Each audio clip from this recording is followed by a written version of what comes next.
رکھے سماوتے بھی۔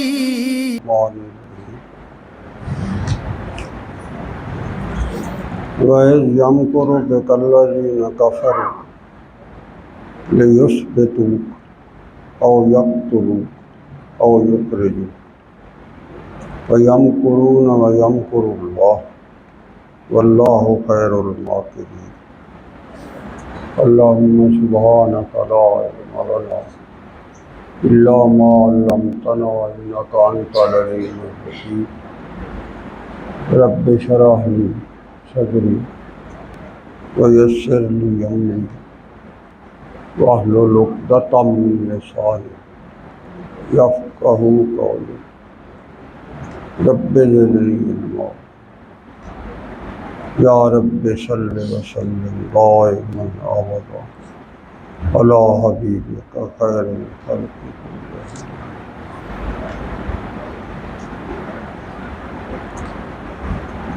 واجب الاحترام معزز حاضرین و ناظرین کرام، اللہ تبارک و تعالیٰ کا یہ پاک اور مقدس کلام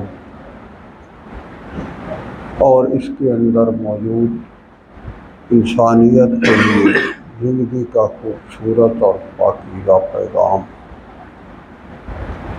اور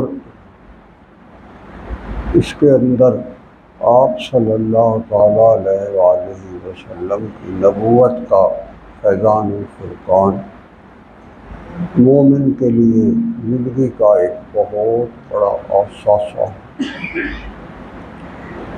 یہ اللہ کا بالعموم تمام انسانیت پر اور بالخصوص مومنین پر ایک بہت بڑا انعام۔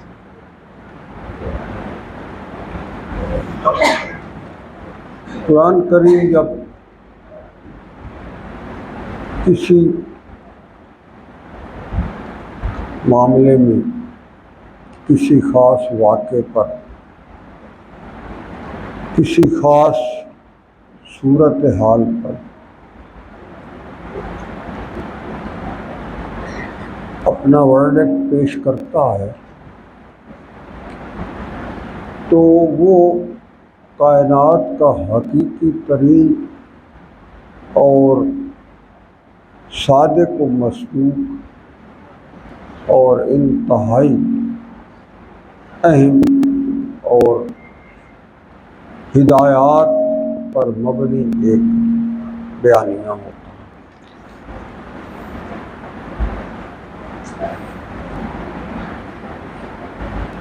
قرآن کریم چونکہ اللہ کا کلام ہے، اس لیے اس کے اندر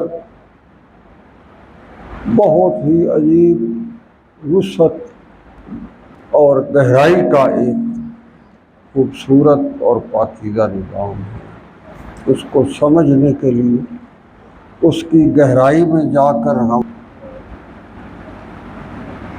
آپ دیکھیں جس بستی میں، جس خاندان قریش میں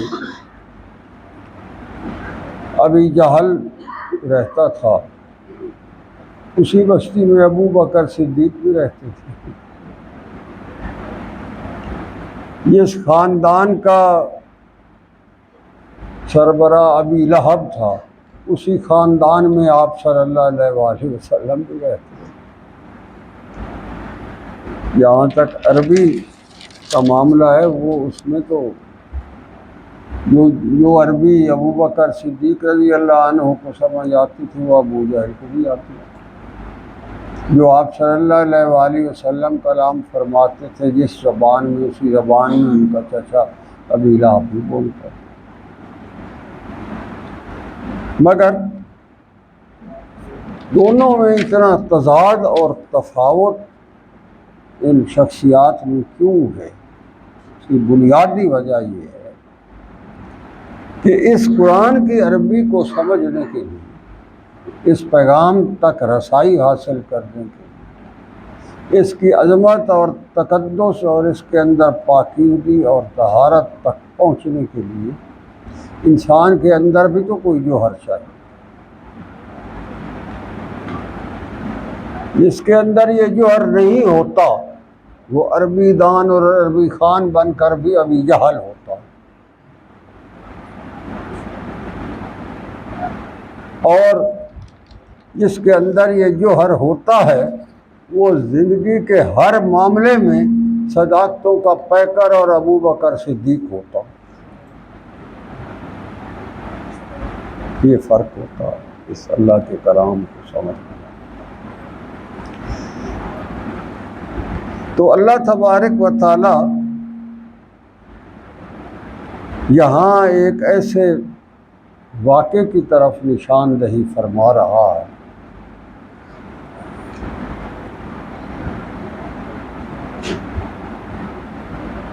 جو واقعہ تاریخ انسانی میں بہت عجیب واقعہ ہے۔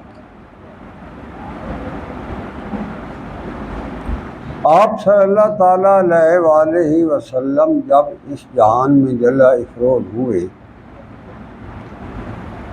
تو اس وقت سے کم از کم 2500 سال پہلے آپ صلی اللہ علیہ وآلہ وسلم کے آباء و اجداد اس بستی میں رہتے آ رہے تھے۔ حضرت اسماعیل علیہ السلام کے دور میں یہ بستی جا کر کہیں آباد ہوئی۔ جب ان کا قدم رنجہ یہاں آیا، حضرت حاجرہ رضی اللہ عنہا نے اپنے بیٹے اسماعیل علیہ السلام کے ساتھ اس بیاب و گیا ایک عجیب و غریب لک و دک صحرا میں ایک ایسا شہر بسایا کہ اس شہر کو پھر اللہ نے القریٰ بتایا کہ بستیوں کی بھی ماں ہے یہ شہر۔ اتنی بستیاں بس رہی ہیں، بستی رہیں گی، اس وقت بس رہی تھی، ان سب کی یہ بستیوں کا اس کا درجہ جو ہے بستیوں کی ماں کا القریٰ۔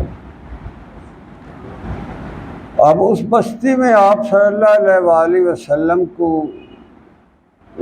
خاندان کو، آباء و اجداد کو رہتے ہوئے 25 صدیاں ہو گئی، اور ایک وقت ایسا آیا کہ آپ صلی اللہ علیہ وآلہ وسلم کا اس بستی میں رہنا مخالفین نے مشکل کر دیا، ناممکن کر دیا۔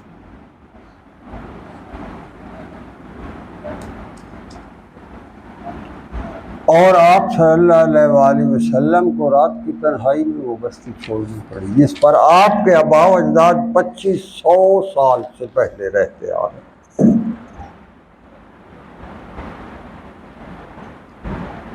اور اس کے پیچھے وجہ کیا تھی؟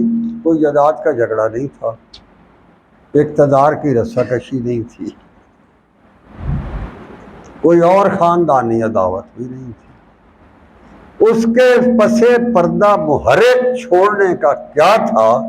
وہ صرف اللہ کا یہ دین اور یہ قرآن، اسلام، شریعت خیر الانام، اللہ کا یہ کلام اور محمد الرسول اللہ صلی اللہ علیہ وآلہ وسلم کی نبوت کا فیضان تھا۔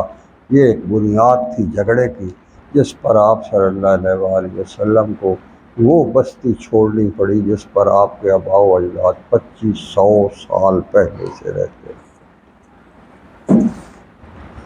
کبھی کبھی میں سوچتا ہوں ہمیں اللہ کے دین کے لیے اگر ایک عادت ہی چھوڑنی پڑے تو ہم وہ بھی نہیں چھوڑتے۔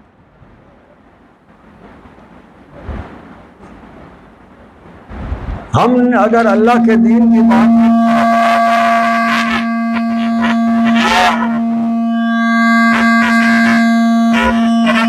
چیز آ جائے تو ہم میں سے کتنے ہیں جو اپنی انا کو چھوڑ دیتے ہیں مگر اللہ کے دین کی رسی کو مضبوطی سے تھام لیتے ہیں۔ ہم بھی ذرا اپنے گریبان میں جھانک کر تو دیکھیں نا، ہم اس دین کے ساتھ کیا کر رہے ہیں، کیا ہو رہا ہمارے ساتھ۔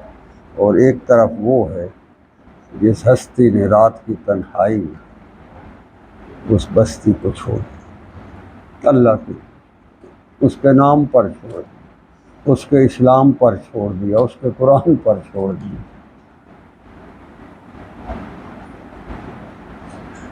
تو ہم میں اور اسلام کی برکات کے حصول میں یہ بنیادی فرق ہے کہ ہم کیا چھوڑ رہے ہیں. اور جو کوئی اللہ کے نام پر چھوڑتا ہے اللہ تبارک و تعالی اسے ہمیشہ اپنے خاص رحمت اور معیت عطا کرتا ہے، اس کا جھنڈا بلند کرتا ہے، اس کی عظمت اور تقدس کی پاسبانی کرتا ہے، اور پاسبانی ایسے کرتا ہے کہ پھر دنیا کے سارے اسباب ایک طرف ہو جاتے ہیں، وہ اکیلا ایک طرف ہو جاتا ہے، اور جو تدبیر وہ کرتا ہے اس جیسی تدبیر روئے زمین پر اور کوئی کر نہیں سکتا. وہ اپنی اس تدبیر کا یہاں اظہار فرما رہا ہے، کافروں کی تدبیر کا بھی اظہار فرما رہا ہے کہ انہوں نے کیا کیا اور پھر ہم نے کیا کیا.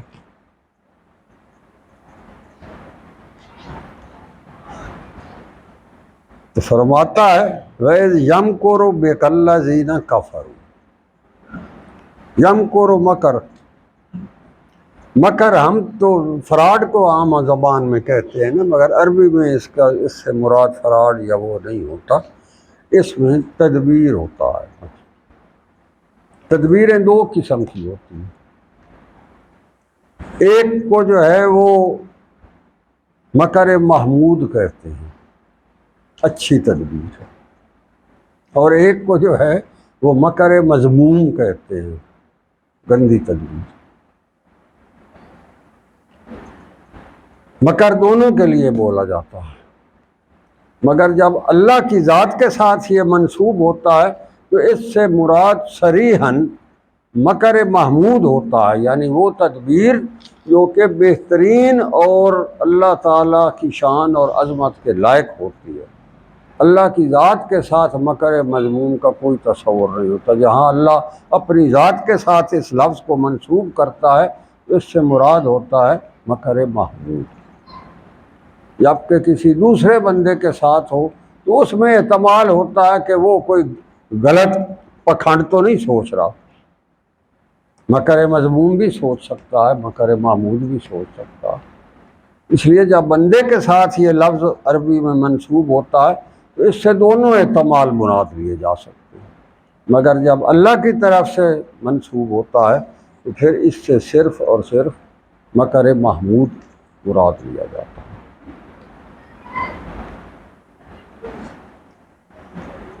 تو جو کافروں نے مکر کیا اس کی آگے تفصیل بھی اللہ دے رہا ہے کہ وہ مکر مذموم تھا، گندی تدبیر انہوں نے سوچی. اور پھر جب اللہ نے اپنی طرف کیا وَيَمْكُرُ اللَّهُ، جب ہم نے کی تو اللہ خیر الماکرین، ہم تدبیریں بہترین کیا کرتے. میری تدبیر اللہ فرماتا ہے تو ساری تدبیروں سے بڑی بہتر ہوتی ہے، بڑی محمود تدبیر ہوتی ہے.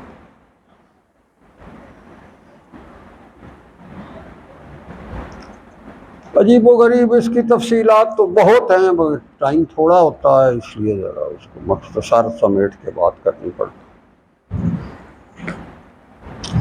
جب قریش نے ایک اپنی جو معروف ان کی دار الندوہ جس کو وہ کہتے تھے پارلیمنٹ تھی، جہاں بیٹھ کر وہ اپنے بڑے بڑے قبائلی سردار مشورے کرتے، اس کی باقاعدہ ممبرشپ ہوتی تھی. اس کے دار و ندوہ کا ممبر بننے کے لیے دو شرطیں بڑی ضروری تھیں، کیونکہ وہ اپنی وہ سارے قبائل کے تقدیر کے فیصلے کرتے تھے. تو جب یہ سر جوڑ کر بیٹھتے تھے اس کے لیے دو شرطیں بڑی ضروری تھیں. ایک تو یہ کہ جو اس کا ممبر ہو وہ خالصتاً نسل در نسل قریش کے قبیلے کے اندر سے ہو، اس کے اندر جو ہے کوئی اور ملاوٹ نسلی نہ ہو، یعنی کسی لونڈی کا یا کسی غلام کا یا اس طرح کا بیٹا نہ ہو. قریش اس کی ماں اور باپ دونوں قریش کی لڑی سے آ رہے ہوں اور خالصتاً وہ قریش میں سے. وہ 12 قبیلے ان کے مشہور تھے، ان کے میں سے ہونا ضروری. دوسری شرط ان کی یہ تھی کہ 40 سال کم سے کم عمر کا ہو، کیونکہ یہ پختہ عمر ہوتی. یہ دو شرطیں ضروری تھیں، اور شرائط کے بغیر اگر آپ کسی کو بھی لیڈر بنا لیتے ہیں تو وہ لیڈر جو ہے وہ پھر اسی طرح نتائج دیتا ہے جیسے ہمارے لیڈر دیتے. پھر وہ صرف جی پرچی صندوقڑی چو ڈھیرے باؤ وہ لیڈر ہے بس، باقی جان دے باویں انگوٹھا چھاپ ہے تو باویں جو باویں پیچھے ساری زندگی بدماشیاں کیتیں تو باویں چوریاں کیتیں تو باویں جگے بنائیں تو باویں اس جو مرضی کیتا، بس اس کے لیے صرف یہی ایک ہی تھا. وہ ایک دفعہ انہوں نے بی اے پاس کی لگا دی تھی ہماری، تو وہ بی اے پاس کے اندر اتنے فراڈ ہوئے ہیں، اتنی جھوٹی ڈگریاں ثابت ہوئی ہیں، اتنے اس کے اندر فریب ہوئے ہیں کہ وہ سارے مقدمے جو ہے وہ ہمارے جو ممبر بنے تھے اس پارلیمنٹ میں، اس میں ادھے تو ڈھیر تک جو ہے وہ فراڈ اور جھوٹی اور جو ہے وہ ڈگریوں کے مقدمے شروع. چل یہ لیڈرشپ آ گئی، لیڈر بن کے پارلیمنٹ بہت سپریم اور پارلیمنٹ یہ اور پارلیمنٹ بڑی مقدس، اس مقدس کے اندر جڑے آئے وہی ہو جائے مقدس سن بھائی انہوں نے ڈگریاں ہی کوڑی کر لو گا. ہمارے ہاں یہ ہو رہا. تو ان کی شرائط میں ایک شرط یہ، دو شرطیں یہ تھی کہ 40 سال کا ہو اور خالصتاً قریش عرب کے خاندان میں سے ہو، اس کے اندر کوئی ملاوٹ نہیں. ان کا ایک ممبر اس تاریخ دارالندوہ کی پارلیمنٹ میں ایک ممبر ایسا تھا جس کو سارے قریش نے اتفاق کر کے ان سے یہ شرط جو ہے اس سے اس کو مستثنا قرار دیا تھا، اور وہ یہ عمر ابن ہشام جس کو ابو جہل کہتے ہیں. یہ 40 سال ویسے تو قریش میں سے تھا مگر عمر اس کی 40 سال سے کم تھی. اس کی فراست اور تدبر اور اس کے اندر کی بہت بڑی علم گہرائی اور سمجھ اور بوجھ اور عقل اور دانش اور خرد، اس کی بنیاد پر یہ اس دارالندوہ کا ممبر ایک ایسا تھا جو 40 سال سے کم عمر کا تھا، مگر یہ ہے کہ اس کا ممبر بھی تھا اس لیے کہ یہ عقل اور فراست میں پورے خطہ میں مانا جاتا تھا کہ بہت سمجھدار آدمی، اس لیے اگر عمر کم بھی ہے تو کوئی بات نہیں، اس سے استفادہ کیا جائے. وہ دارالندوہ جو تھا یہ کسب انقلاب کا گھر تھا جو آپ صلی اللہ علیہ وآلہ وسلم کے خاندان میں چوتھی پشت پر اوپر آتا، یہ اس کا گھر تھا. پھر چلتا چلتا جو ہے یہ حکیم بن حزام تک آیا. حکیم بن حزام نے یہ گھر جو ہے ایک مٹ کے شراب کی قیمت میں بیچ دی. چل وہ آخر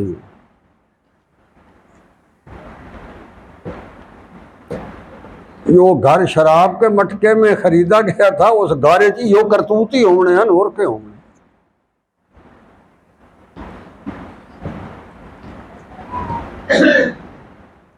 تو قریش نے خرید لیا، اس میں بیٹھ کر میٹنگیں کرتے تھے اپنی اور سارا فیصلے کرتے تھے.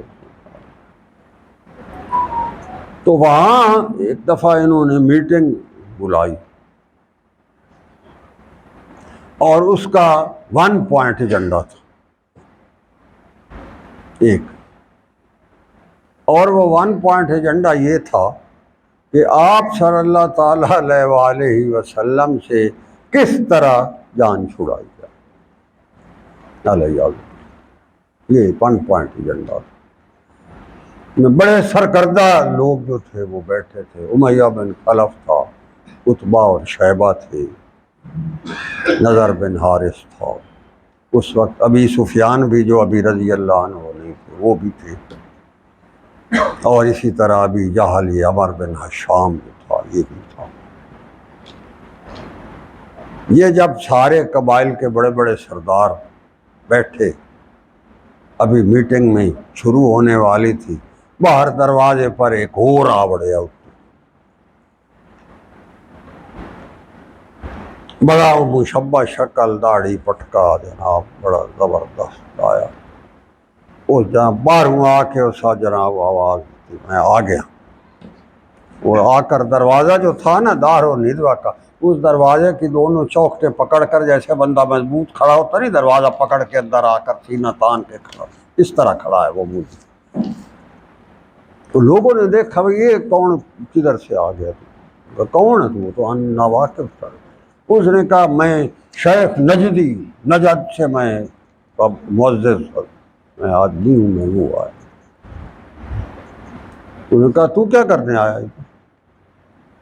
اس نے کہا میں نے سنا ہے ایک بہت ہی اہم ترین تمہارے ایک فیصلہ، تمہاری جو تقدیر کا فیصلہ ہونے لگا ہے، مجھے پتہ چلا تھا، میں اس لیے آ گیا ہوں تاکہ میں تمہیں اپنے صاحب مشورے دے کر تمہارے ساتھ مل کر تمہیں بہترین سے بہترین فیصلہ کے تک پہنچنے کے لیے تمہاری مدد کروں۔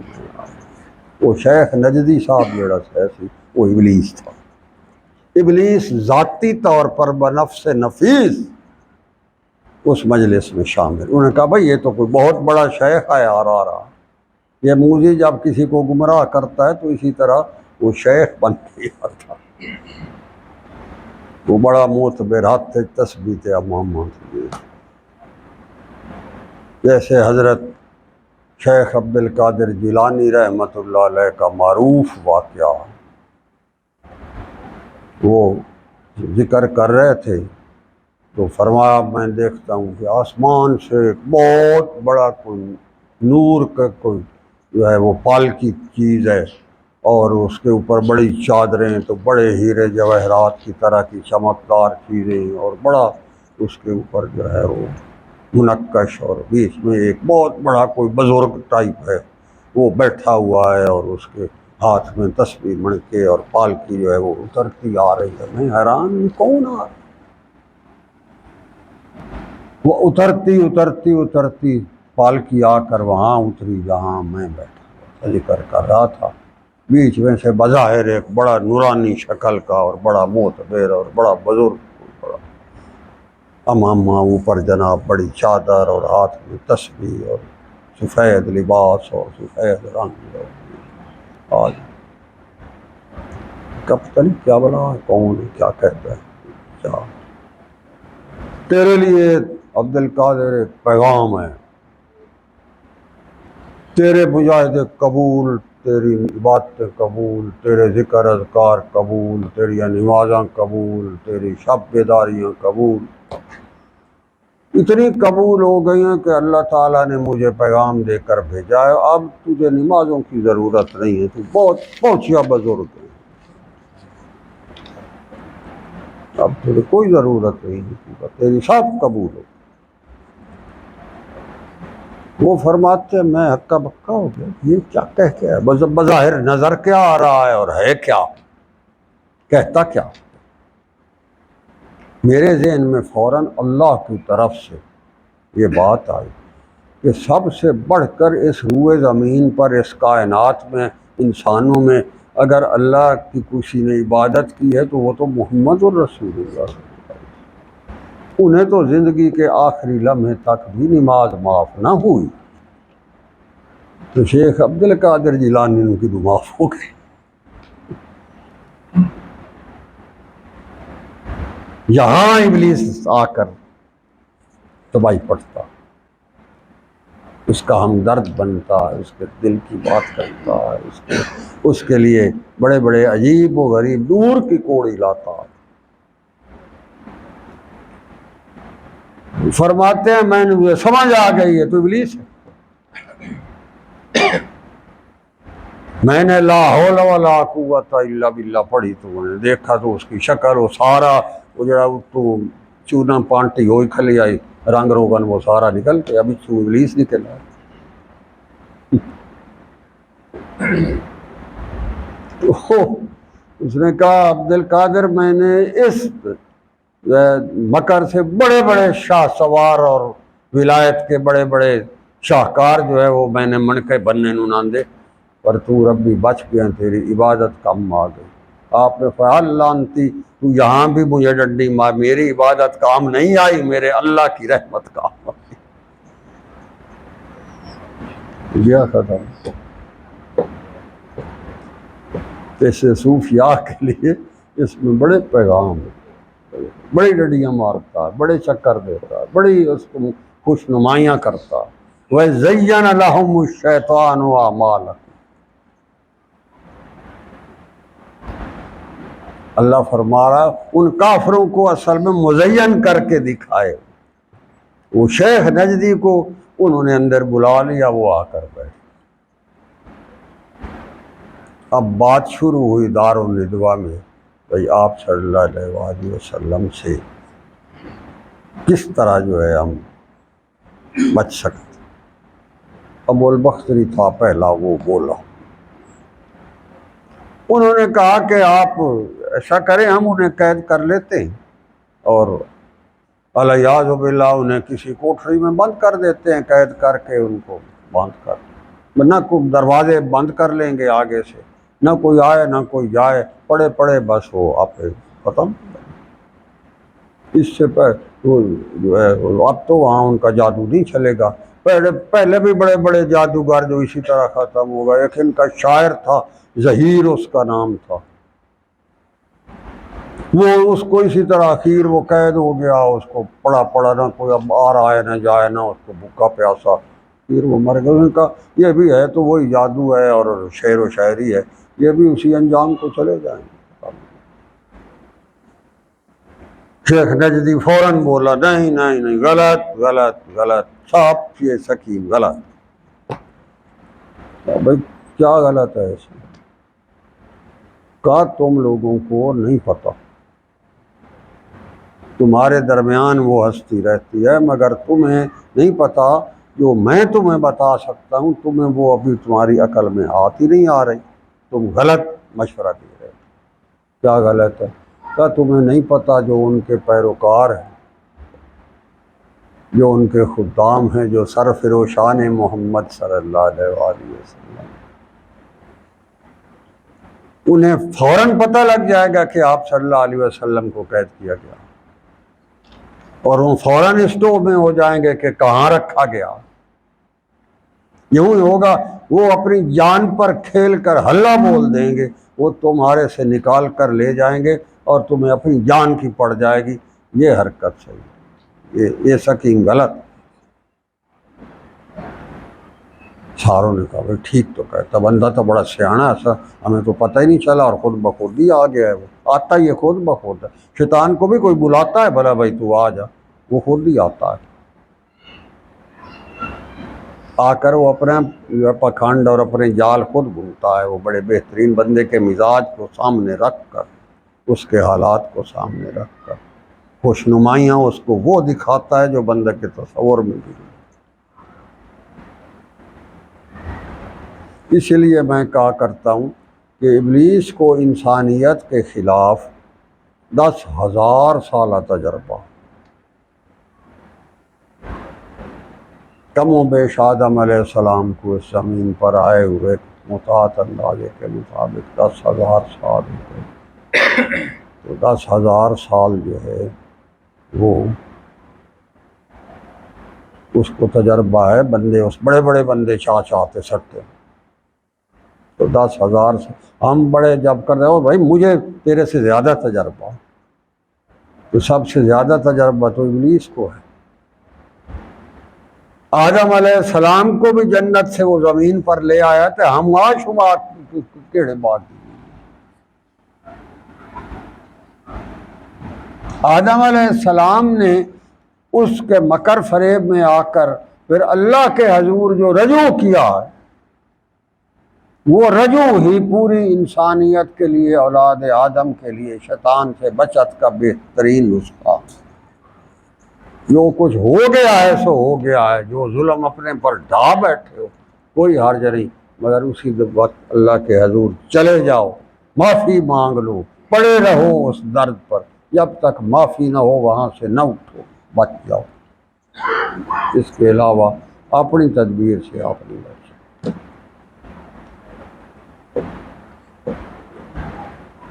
گناہ تو انسان ہے، اس سے ہو سکتا ہے، کوئی بڑی بات. انبیاء کرام محفوظ عن الخطا ہوتے ہیں، معصوم عن الخطا ہوتے ہیں، باقی تو نہیں ہوتے.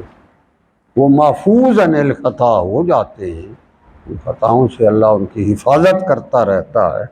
اور اگر ہو بھی جائے تو معاف کرتا رہتا ہے، اگر اندر بنیاد ٹھیک ہو پھر تو نہ ہو۔ تو وہ کسی کی دعوت پر نہیں آتا، وہ آتا خود ہی ہے، ہر ایک پر آتا۔ ابراہیم علیہ السلام جیسی ہستی کو اپنے بیٹے کے ذبیحہ کے وقت اس نے کیا کر دکھایا؟ یہ جو رمی جمار حاجی جا کر کرتے ہیں 3 جگہوں پر جو ہے وہ جمرہ اولا تے جمرہ وسطیٰ تے جمرہ ادنا جو ہے اس پر جو جا کر یہ مارتے ہیں، وہ یہی تو ہے۔ یہی کھڑے ہو کر اس نے حضرت ابراہیم علیہ السلام کو جو ہے وہ کہا تھا کہ بچہ اتنی بڑی عمر میں اللہ نے عطا کیا، کتنا خوبصورت پیارا، یہ کون سا سیاڑا کام ہے جڑا تسا کرن لگے۔ ادھر سے حضرت حاجرہ ان کی امی کو بتا دی کہ آپ یہاں اطمینان سے بیٹھی ہیں، سمجھ رہی ہیں کہ آپ کے خامد جو ہیں آپ کے بیٹے کو کہیں سیر سپٹا کرانے لے گئے، وہ ذبح کر رہے ہیں۔ انہوں نے کہا یہ کیوں ذبح کرنے جا رہے ہیں؟ نے کہا وہ کہتے ہیں جی اللہ کا حکم ہے۔ نے کہا اچھا۔ اس نے کہا اگر اللہ کا حکم ہے تو میرے خاوند کو ذبح کر دینا چاہیے اور میرے بیٹے کو ذبح ہو جانا۔ اتھو بجیا پھر سا کے چلو ادھے تک کام نہیں بڑھیا ہوں دے بجے۔ وہ پھر وہاں آ گیا حضرت ابراہیم علیہ السلام کے پاس، وہاں ایک جگہ کھڑے ہو، آپ نے پھر اسی طرح کنکر مارے، 7 کنکر اس کو مارے۔ وہ پھر جب وہ چونکہ اللہ سے اس نے موذی نے مہلت لی اور مرتا تو وہ ہے نہیں، اس کو جو مرضی کر لے مرتا وہ نہیں ہے، جتنا مرضی لڑ لو، جتنا مرضی کھلے مار لو، جتنا مرضی اس کے ساتھ کر لو، تھوڑی دیر بعد پھر منہ کاٹتے کھلاؤ، وہ مرتا شرتا وہ کوئی۔ اللہ سے مہلت لے رکھی، اللہ نے دے رکھی۔ یا یوم یبعثون قال انک من المنظرین، مہلت ہے اس تو وہ جو ہے جب نہیں ٹلتا تو پھر اس سے بچاؤ کا طریقہ وہی ہے جو حضرت ابراہیم علیہ السلام، حضرت حاجرہ رضی اللہ تعالیٰ عنہ اور ہمیشہ آپ صلی اللہ علیہ وآلہ وسلم اور ان کے خدام کرتے آئے ہیں۔ بچاؤ کا صوفی کے لیے یہی طریقہ ہے، خود اس سے لڑائی لڑنے کی ضرورت نہیں، اللہ ہی اس سے بچاتا۔ حضرت رحمۃ اللہ علیہ سے ایک دفعہ عرض کی گئی کہ حضرت شیطان بڑا تنگ کرتا، تو حضرت نے فرمایا تم بھی تو اسے تنگ کرتے ہو، تسا کیڑا ہو دے نال راضی کھڑے، جو تم بھی تو تنگ کرتے ہو تو وہ بھی کرتا۔ تم جتنی اللہ کی دین کی بات کرو گے، جتنی ذکر اذکار کرو گے، جتنا جو ہے آپ صلی اللہ علیہ وسلم کی سنت خیر الانام پر چلو گے تو وہ بھی تو تنگ ہوتا، تم اسے تنگ کرتے ہو تمہیں تنگ کرتا، بات تو ایک ہی ہے، کوئی بات نہیں، اسے کرنے دو اور تم بھی اسے کرتے رہو۔ پھر فرمایا تمہیں اس کے ساتھ لڑنے جھگڑنے کی مقابلے بازی کی ضرورت نہیں ہے۔ پھر وہ مثال دیا کرتے تھے کہ آپ نے دیکھا آپ ایک جگہ جا رہے ہیں، راستے میں کسی کے گاؤں میں کسی کا کوئی کتا پھر رہا ہے آوارہ، وہ کتا جو ہے آپ کے پیچھے بھونکتا شروع کر دیتا، آپ بجائے کتے سے لڑنے کے آپ اگر اس کے مالک کو کہہ دیں کہ بھائی اس کتے کو ذرا دیکھنا ہمیں تنگ کرا، وہ ایک ہی دفعہ دھر کرے گا تو وہ کتا پیچھے ہٹ جائے گا۔ تو تم شیطان سے لڑنے کی بجائے وہ جس کا یہ اللہ میاں کا کتا ہے، یہ ابلیس جو ہے، تو تم اس اللہ سے عرض کرو اللہ اس کی شر سے بچا مجھے، وہ ایک ہی دفعہ دھر کرے گا تو یہ بھاگ جائے گا، تم بچ جاؤ گے۔ تم لڑتے رہو گے تو اپنی عبادات چھوڑ کے تو اس کے ساتھ لڑائی کرو گے، جو وقت تم نے اس کے ساتھ جھگڑے میں لگانا ہے وہی اللہ کے ذکر میں لگا لو، اللہ کا ایک دھر سے وہ دفع ہو جائے۔ یہ حضرت نے عام فہم مثال دی، بھئی اس کا طریقہ یہ۔ تو بات چل رہی تھی کہ ابو البختری نے کہا کہ قید کر لے یثبتوک، یہ ابو البختری کی مشورہ تھا جو قرآن بتا رہا۔ پھر ایک اور اوپر سے ابو الاسود بیٹھا تھا، خرناس قسم کا کافر، وہ بولا، اس نے کہا نہیں، اگر ہم قید نہیں کرتے تو ہم انہیں یہاں سے دربدر کر دیتے ہیں، نکال دیتے ہیں، جائیں جدھر مرضی جائیں، ہم سے تو بچ جائیں گے نا، ادھر ہم تو ان سے بچ جائیں گے نا، اپنی حدود میں ہم آنے ہی نہیں دیں گے انہیں، باہر جائیں۔ یہ شیخ نجدی جڑے وہ یہ ہوڑی ودے نو شیخ نجدی وہ جو تھا، وہ اس کا اس دور کا شیخ نجدی جو تھا، وہ تو پھر بول پڑا، اس نے کہا نہیں نہیں صاحب غلط، تم لوگوں کو بات ہی نہیں اصل صحیح آ رہی، تو اسی لیے تو مجھے آنا پڑا ہے، تم لوگ تو چوک رہے ہو ہر بات۔ بھئی اب کیا ہو گیا کہ اگر ہم انہیں یخرجوک نکال دیں تو پھر کیا ہوگا؟ انہوں نے کہا آپ کو کیا پتہ، جہاں بھی وہ جائیں گے، جب وہ وہاں لوگ ان سے پوچھیں گے اور وہ کلام کریں گے، آپ کو پتہ ہے جب وہ ہستی بات کرتا ہے تو بات ایسی کرتا ہے کہ اس جیسی بات کوئی روئے زمین پر کر ہی نہیں سکتا، محمد رسول اللہ جو ہوئے، وہ تو جہاں جائیں گے کچھ عرصہ رہیں گے، لوگ سارے ان کے اوپر جان فدا کرنے کو تیار ہو جائیں گے، اور جب انہوں نے پوری طاقت مجتمع کر لی، انہوں نے حملہ کر دیا تو تمہارے بوڑھے اڑا کر رکھ دیں گے، تم یہ کیا کہہ رہے ہو؟ ساروں نے کہا بھائی بات تو بڑی دور کی بھی بتا رہا ہے، اور لاتا دور کی کوڑی لا رہا۔ جب سارے ادھر ادھر کی باتیں ہو گئیں تو پھر شیخ نجدی نے کہا تم نہیں بولتے اس کو، کہا ابی جہل کو، عمر بن ہشام، تم کیوں نہیں بول، تم بولو۔ اس نے کہا میں پہلے ساری تمہاری سن لوں پھر میں بولتا ہوں، میں کیا بولتا ہوں، اب بولو۔ اب تو ساروں نے اپنے مشورے تو دے دیے اور وہ ریجیکٹ ہو گئے، تم بتاؤ۔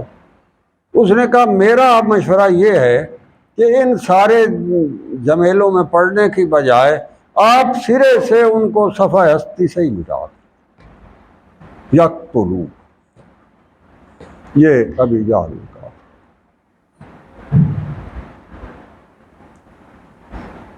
اب شیخ نے یہ آئی نا بات، جو اصل بات، میرے منہ سے بات چھین لی آپ نے، اس طرح کی بات کی۔ آپ ذرا وضاحت کریں، آپ کے ذہن میں کیا پلان کیا ہے، کرنا کیسے؟ تو ابھی جہل نے اپنا پلان جو تھا وہ وضاحت کی، اور وہ اس نے کہا کہ جی بات یہ ہے کہ ہم 11 قبیلوں کے سردار بیٹھے ہوئے، ہر قبیلے کا سردار اپنے قبیلے میں سے ایک ایک تلوار زن مقرر کرے، اور وہ تلوار زن جو ہے وہ پورے قبیلے کا مانا ہوا تلوار باز ہو، وہ آئے اور وہ میرے حوالے کر دیں، میں ان کو پوری طرح تربیت کر کے تو پھر ہم جا کر جو ہے حلہ بولیں گے رات کو بنی ہاشم کے بارے بنی ہاشم پر، اور پھر ان کو ختم کر کے تو اس کے بعد آ جائیں گے صبح کو۔ ظاہر ہے بات تو چلے گی، بنی ہاشم کے لیے تو یہ بہت بڑا صدمہ ہوگا جب وہ دیکھیں گے کہ 11 قبیلے کے ہر فرد نے کے مقرر کردہ افراد نے آ کر یہ کیا ہے، تو وہ قصاص کے لیے 11 قبیلوں سے تو جنگ نہیں لڑ سکتے، اگر لڑیں گے تو وہ خود ختم ہو جائیں گے، ہم مار ڈالیں گے۔ 11 قبیلے ہیں، وہ ہے، انہیں مجبوراً دیت لینی پڑے گی، یعنی اس کا خون بہا کر لینا پڑے گا، اور جب دیت لینی پڑے گی تو وہ جتنی مرضی مانگ لیں، ہم 11 قبیلوں پر تقسیم کر دیں گے، ہم ادا کر دیں گے، آج ختم ہو جائے گی قصہ میں۔ شیخ نے کہا واہ واہ واہ، واقعی کیا بات ہے، تم تو میرے بھی صدر ہی لگتے، بڑی بات، واہ جی۔ کہا ایک جگہ تم بھی چوک گئے ہو۔ کہا یہاں کہاں؟ اس نے کہا تم نے بتایا تو ہے نہیں بھئی یہ سکیم کب کرنی، یہاں تو آپ لوگ چوک گئے۔ انہوں نے کہا تم بتا دو۔ اس نے کہا یہ سکیم یہاں دار و ندوہ سے اٹھتے اس پر عمل کر دو اور رات کو یہ ہو جائے، آج ہی ہو جائے۔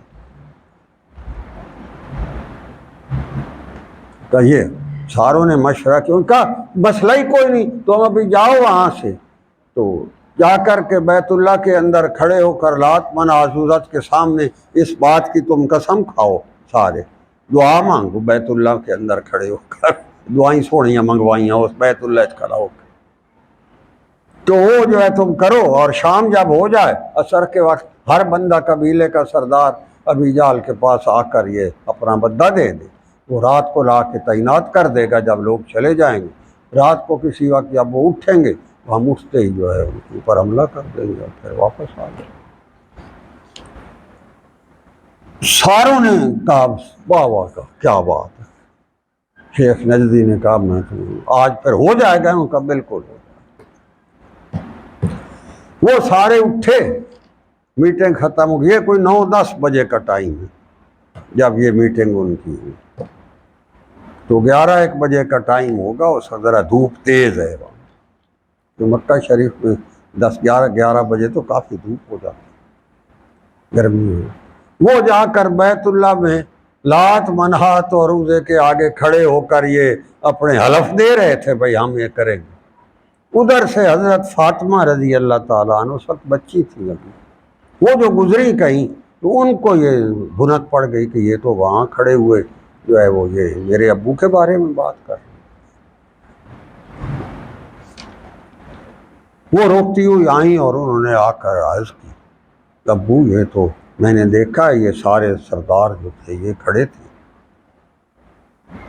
اور یہ وہاں جو ہے بات کر رہے تھے اور آپ کے بارے میں، آپ نے فرمایا اچھا، نے فرمایا پانی لاؤ میرے، پانی لائیں، آپ نے وضو کیا اور اسی کے بعد وضو کرنے کے بعد آپ سیدھے وہیں بیت اللہ کی طرف آپ بھی اکیلے چل پڑے۔ انہوں نے جب دیکھا یہ وہ تو آ گئے جن کے لیے ہم یہ سکیم کا واہ کیا بات ہے ابھی آ گئے، وہ تو موقع پر ہی آ گئے، یہیں آ گئے۔ جب وہ اس طرح کا تیار ہوئے تو آپ صلی اللہ علیہ وآلہ وسلم نے زمین سے کنکر اٹھایا اور ان کے منہ کی طرف مارے، ایسے فرمایا شہت الوجوہ، تمہارے چہرے بگڑ جائیں۔ یہ آپ کا فرمانا تھا، وہ ساروں کی گردنیں اکڑ گئیں ایسے، وہیں ان کے ایسے گردنیں اکڑ گئیں، ان کے ہاتھ شل ہو گئے، وہ ان کی زبانیں گم گم گئی، آنکھیں اندھی ہو گئی۔ آپ نے سکون سے وہاں نفل پڑھ کے واپس آئے، ادھر سے جبرائیل اللہ کہتا وَيَمْكُرُونَ وَيَمْكُرُ اللَّهُ، انہوں نے بھی مکر مذموم کیا اور ہم نے مکر محمود کیا، وَيَمْكُرُ اللَّهُ، ہم نے بھی کیا، واللہ خیر الماکرین، تو میری تدبیریں تو پھر سب سے اللہ کی تدبیر۔ تو جبرائیل امین بھی ادھر سے آ گئے، آپ ابھی گھر کے دروازے پر تشریف لائے، ادھر سے آ کے انہاں دے جڑے نو انہاں دیاں گردناں جڑیاں نو آکڑیاں پئیاں، ہاتھ انہاں دے موڑے پئے، اکھیاں نیاں ہویاں پئیاں، تے اے آپ صلی اللہ علیہ وسلم اپنے کا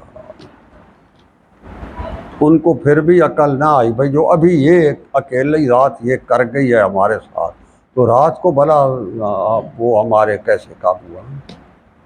عقل ماری جاتی ہے جب ادھر سے ابلیس کا پیچھے پمپ ہوتا ہے۔ تو ایک مظاہرہ تم چھوٹا تو ابھی دیکھ چکے ہو، تمہیں عقل ہونی چاہیے، مگر انہوں نے کہا نہیں یہ رات کو ہم نے کرنا ہی تھا۔ وہ انہوں نے پھر واپس آ گئے، آپ صلی اللہ علیہ وآلہ وسلم گھر تشریف آئے، ساتھ جبرائیل آ گئے، انہوں نے آ کر یہ ساری دارالندوا کی کاروائی ساری آپ کو پیش کر دی، بھائی انہوں نے یہ کیا ہے۔ تو آپ نے ارشاد فرمایا اللہ کا کیا اوپر ہے، سبحان اللہ، یہ جڑے اساں آپ سیانے بڑھنے ہیں نا ہر گل لے، یہاں پھر بھی آ جاتا، کیوں جی حضرت ٹھیک ہے آپ سیانا نہیں بڑھنا۔ آپ صلی اللہ علیہ وآلہ وسلم نے فرمایا کہ اللہ کا کیا امر ہے، وہ کیا کہتا ہے، جو وہ فرماتا ہے وہی میں نے کرنا۔ تو جبرائیل امین نے عرض کی کہ اللہ کا حکم یہ ہے کہ آج رات کو آپ اپنے مکان پر نہ سوئیں، آپ کو اللہ نے ہجرت کی اجازت دے دی ہے اور آپ تشریف لے گئے۔ حضرت ابو بکر صدیق رضی اللہ تعالیٰ عنہ آپ صلی اللہ علیہ وآلہ وسلم سے اکثر پوچھتے رہتے تھے کہ بھائی ہجرت کے لیے دنیا جا رہی ہے اور مجھے کب اجازت ہو، آپ اس موضوع کو بدل دیں۔ وہ فرماتے ہیں مجھے سمجھ آ گئی کہ میری ہجرت کا جو ہے حکم بھی میرے محمد صلی اللہ علیہ وآلہ وسلم کے ساتھ آئے گا۔ پھر میں نے یہ سوال پوچھنا چھوڑ دیا کہ جب آپ صلی اللہ علیہ وسلم جائیں گے تو میں بھی جاؤں۔ اب اللہ کے فیصلے ہیں، اس کے عجیب و غریب جو ہیں وہ مکر محمود ہیں، کی تدبیریں ہیں اپنی۔ اس نے کیا جوڑی رلانی تھی، ہجرت کروانی تھی، اور آپ صلی اللہ علیہ وآلہ وسلم کے ساتھ اس معیت کو دوام عطا فرمانا تھا۔ غار ثور کو معیت محمدی اور معیت صدیقی سے مہکانا اور منور فرمانا تھا، اور اس خوبصورت اور پاکیزہ لمحات کو قرآن کی آیت کی زینت بنانا تھا اور ساری دنیا کو دکھانا تھا۔ تو اس کی اپنی تدبیر۔ تو جب جبرائیل امین ہو کر گئے تو آپ صلی اللہ علیہ وآلہ وسلم دوپہر کے وقت آپ سیدھا ابو بکر صدیق رضی اللہ عنہ کے دروازے۔ عائشہ صدیقہ رضی اللہ عنہ فرماتی کہ باہر سے کوئی آدمی گزر رہا تھا، اس نے دیکھا کہ آپ صلی اللہ علیہ وآلہ وسلم گلی میں آ رہے ہیں۔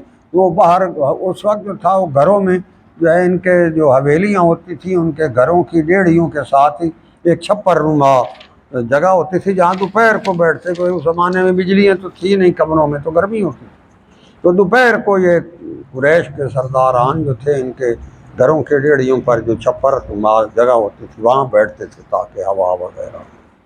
تو وہ فرماتے ہم وہاں بیٹھے تھے تو باہر سے گزرے ہوئے آدمی نے یہ بات کی، تو حضرت ابو بکر صدیق رضی اللہ عنہ وہ فرماتی ہے میرے ابو نے ہمیں کہا تم اندر چلے جاؤ۔ تو وہ اور ہم حیران ہوئے کوئی معاملہ خاص ہے، وہ خود فرماتی ہم حیران ہوئے کوئی معاملہ خاص ہے، اس لیے کہ اس وقت پہلے کبھی آپ صلی اللہ علیہ وسلم نے اکثر آپ شام کو تشریف لاتے ٹھنڈے ٹائم، تو دوپہر کو آپ اکثر، آج جو خاص اس وقت تشریف لائے ہیں کوئی بات خاص ہے۔ حضرت ابو بکر صدیق رضی اللہ عنہ نے ہمیں اشارہ کیا، ہم اندر چلے گئے، تو آپ صلی اللہ علیہ وسلم تشریف لائے، وہاں بیٹھے نہیں، ہم دیکھ رہے تھے بیٹھے نہیں، وہاں کھڑے کھڑے کوئی بات کی ہے اور بات کر کے وہیں جو ہے وہ پلٹے اور واپس گئے۔ ہمیں اور کا کوئی خاص مولا کوئی اہم۔ ادھر سے قریش کو یہ پتہ تھا کہ اب ہجرت ہو رہی ہے، مدینے میں مسلمان ہو گئے ہیں، وہ بیعت عقبہ جو ہے وہ پہلے ہو چکی ہے بیعت عقبہ، اور ہجرت پر جو جا رہے ہیں ان کو وہ مدینہ والے انصار جو ہیں وہ ان کی وہ آؤ بھگت کر رہے ہیں، بھائی ان کو پچھلا اپنی سارا کچھ بھول گیا، اتنی محبت کر رہے ہیں۔ تو وہاں اسلام دن بدن زور پکڑ رہا ہے، اور آپ صلی اللہ علیہ وآلہ وسلم بھی یقیناً چلے جائیں گے، اور اگر چلے گئے اور وہاں بیٹھ گئے اور اسلام پھیل گیا تو ہمارے لیے مصیبت ہوگی، اس لیے انہوں نے یہ سکیم بنائی تھی کہ بھائی آج کر دو۔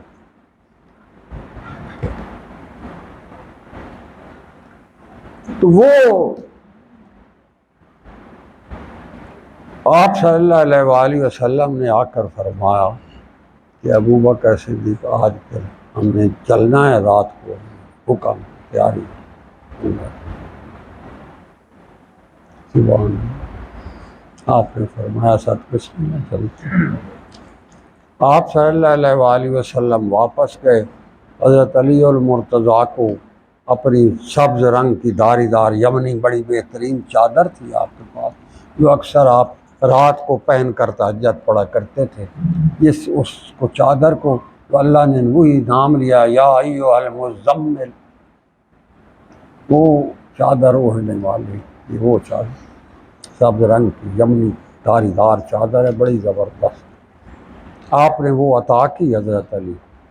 پھر انہیں بیٹھ کر سمجھایا بھائی یہ میں نے لوگوں کی امانتیں ہیں، یہ آپ نے واپس کرنی ہے، رات کو میں تو نہیں ہوں گا تو میرے بستر پر آپ سو جائیں، یہ چادر اوپر ڈالیں، وہ بھوکتے پھریں انہیں بھائی سکتے پہن آرام پہن پہ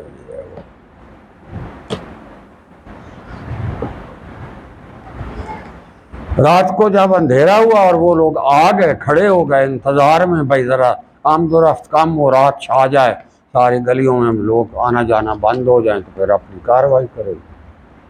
تو آپ صلی اللہ علیہ وآلہ وسلم جب اٹھے تو آپ آئے دہلیز پر، دیکھا تو وہ کھڑے تھے اور یہی باتیں بھی کر رہے تھے، آپ صلی اللہ علیہ وسلم کے متعلق باتیں اپنی سکیم بنا رہے تھے، وہ باتیں کھس پھس بھی ان کی ہو رہی تھی، تو کھس پھس جو اپنی کر رہے تھے۔ تو ادھر سے آپ صلی اللہ علیہ وسلم دہلیز پر آئے، آپ نے پھر اسی طرح کنکر اٹھائے مٹی مٹھ پر، جو دوپہر کو وہاں اٹھائی تھی۔ اور عجیب بات یہ میں آپ کو بتا دوں کہ وہ جو کنکر جو آپ نے بیت اللہ میں جن کے منہ پر لگے تھے جا کر، ان میں سے وہ جو تھے سارے کے سارے بدر میں بھی تہتے، جن کے منہ میں اس دن کنکر چڑھ لگے تھے جن کے چہرے پر، وہ سارے بدر میں مارے گئے جو وہاں کھڑے تھے۔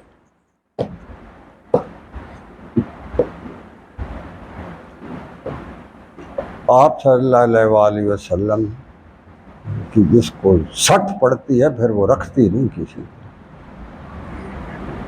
اس لیے میں کہا کرتا ہوں مشائخ کی سٹ سے بھی بچا کرو، یہ بھی بندے رو ایک کاری پاٹ دوڑن دیں گے ایک تراج ان کی طرف سے۔ یہ سارا تواتر تسلسل تصوف کا وہیں سے چلا آ رہا ہے۔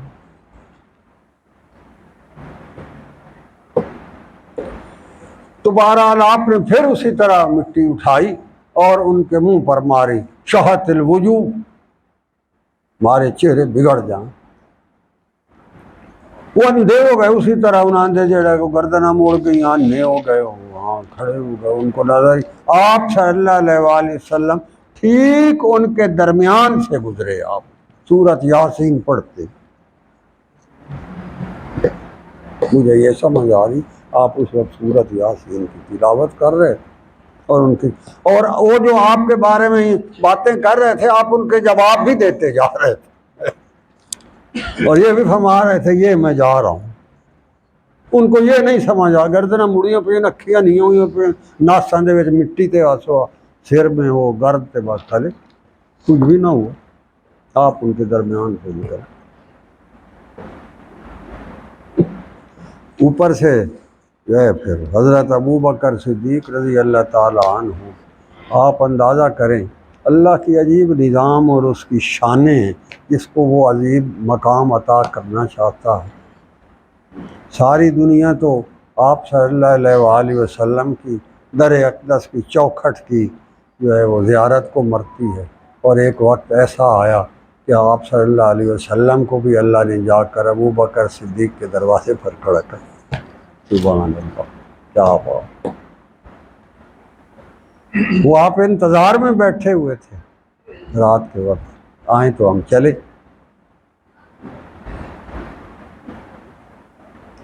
تو آپ نے رات کو شاد فرمایا، اور عجیب یہاں ساری جو فیضان محمدی کی جو شان اور عظمت ہے وہ یہاں آ کر سامنے آتی ہے۔ آپ نے سارے انتظام کر رکھے، اونٹنیوں کا انتظام کر رکھا تھا، عبداللہ بن عریقۃ لیثی کو آپ نے 3 مہینے پہلے 2 بہترین اپنی اونٹنیاں دی تھی کہ انہیں جو ہے کہ کر کے کانٹے کھلاؤ اور ان کی بڑی خوب تیل سیوا کرو، تمہیں میں پیسے دوں گا، اجرت اس کی دوں گا، اور تم نے جو ہے وہ رات کو فلاں جگہ جب میں کہوں گا اس رات کو تم نے فلاں جگہ لانی ہے۔ اب آپ صلی اللہ علیہ وآلہ وسلم کو تو اللہ کی طرف سے جبرائیل امین نے آ کر بتایا، تو ابوبکر صدیق کو کس نے بتایا کہ بھائی یہ سارے انتظام پہلے سے کر رکھے؟ یہ ہے وہ شان اور عظمت اللہ کے پاک نام کی، جس پر یہ برسات برستی ہے، اور پھر اس کے ساتھ جس کو وہ ساتھ اس رنگ میں رگنا چاہتا ہے اس کو بھی وہ اتنا کچھ عطا کر دیتا ہے کہ ادھر سے وحی کے ذریعے پتہ ہوتا ہے، ادھر سے قلب اطہر محمد رسول اللہ صدیق اکبر رضی اللہ عنہ کو بھی نشر کر دیتا ہے۔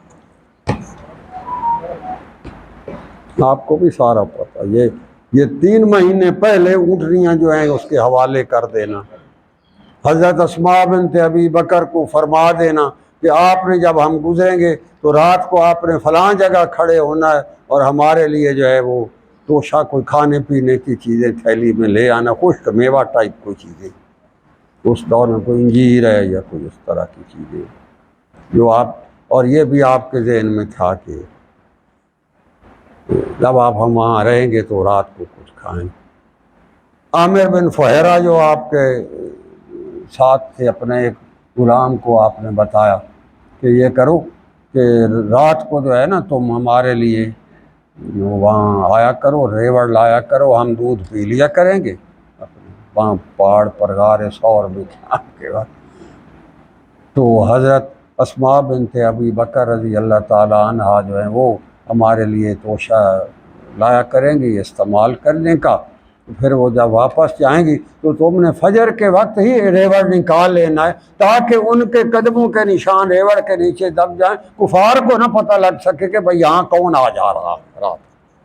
یہ ہے فراست اور تدبر، یہ ہے تصوف فضان محمدی، یہ فراست اور تدبر اور علم اور حرد دانش کے یہ عجیب و غریب دیتا ہے۔ اللہ جانے ساڑھے کل کے ہے بھئی جڑے پہلے ذکر تو پہلے جڑا کو جانو وہ اکل ہی گئی تھے، الٹا اگلے نالوں چگلی کر سکتے، پتہ نہیں یہ کی ہو جیا فضان ہی نہ دیکھو کھچ تو کھچ ماری ہے۔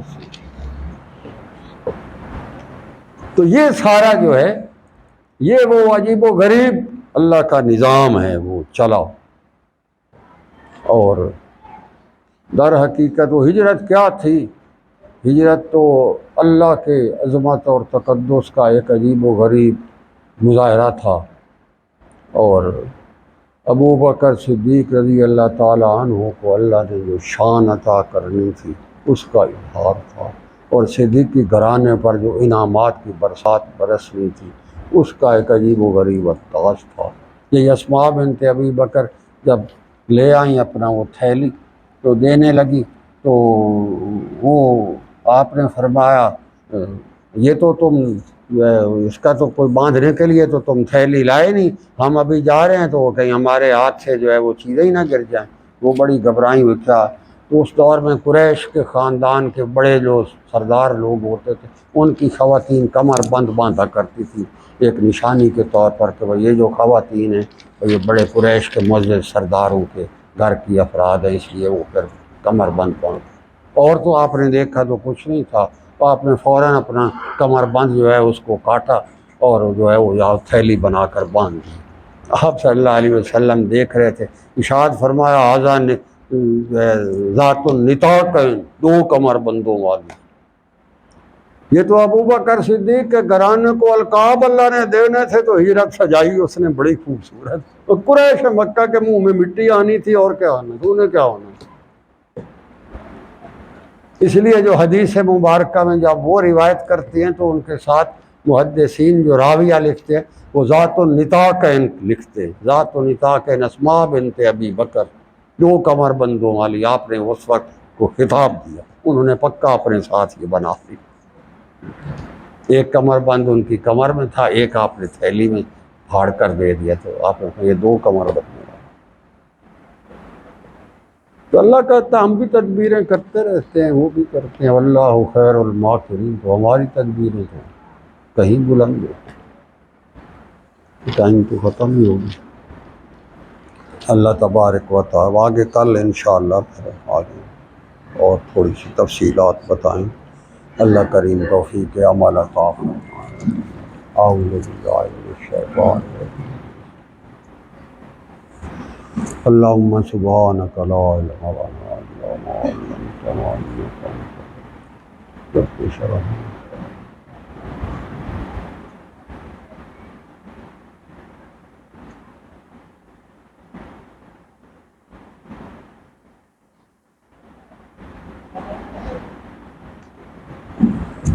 اللہ خیر حافظا وهو علیہ توکلت وعلیہ فلیتوکل المتوکلون۔ صلی اللہ تعالی علی خیر برحمتک.